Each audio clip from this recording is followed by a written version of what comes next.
വഖഫ് ബില്ലിൽ പാർലമെന്റിൽ ചൂടേറിയ ചർച്ചകൾ കഴിഞ്ഞ ദിവസങ്ങളിൽ നടന്നപ്പോൾ അംഗങ്ങൾ സംസാരിച്ച ഭാഷയിലും വലിയ ചർച്ചയ്ക്കാണ് ഇടയുണ്ടായത്.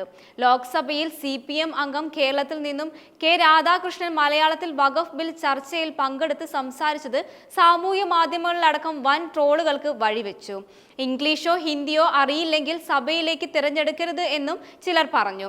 ഇതിനുശേഷം കഴിഞ്ഞ ദിവസം രാജ്യസഭയിൽ വഖഫ് ബിൽ ചർച്ച കൊടുമ്പിരി കൊണ്ടപ്പോൾ കേരളത്തിൽ നിന്നും CPM അംഗം ജോൺ ബ്രിട്ടാസ് ഇംഗ്ലീഷിലും മലയാളത്തിലും ഒരേ സമയം പ്രസംഗിച്ചതും കണ്ടു. അതേസമയം തന്നെയാണ് ഇംഗ്ലീഷ് പ്രസംഗത്തിന്റെ പേരിൽ CPMൽ A റഹീം കടുത്ത ട്രോളുകൾക്ക് തുടർച്ചയായി ഇരയാകുന്നതും.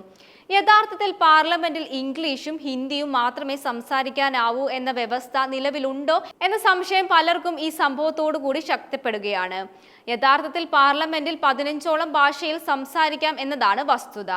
ലോകസഭയിലും രാജ്യസഭയിലും ഏത് ഭാഷയിലും സംസാരിച്ചാലും അതിന്റെ തർജ്ജമ സഭകളിൽ കൂടുതലായി ഉപയോഗിക്കുന്ന ഭാഷയിൽ ലഭ്യമാക്കും.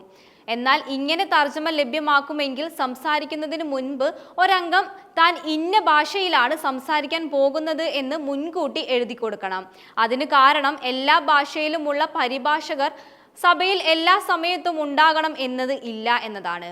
മലയാളത്തിലാണ് ഒരംഗം സംസാരിക്കുന്നത് എങ്കിൽ അത് പരിഭാഷപ്പെടുത്തുന്ന വ്യക്തി തത്സമയം സഭയിൽ ഉണ്ടാകണം.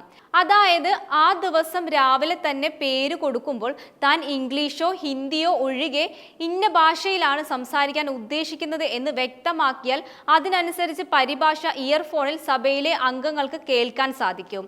ഇങ്ങനെ പ്രത്യേകം ഭാഷ പരാമർശിച്ചില്ലെങ്കിൽ ഒരംഗം സംസാരിക്കാൻ ഉദ്ദേശിക്കുന്നത് ഇംഗ്ലീഷോ ഹിന്ദിയോ ആണെന്ന് കണക്കാക്കപ്പെടും.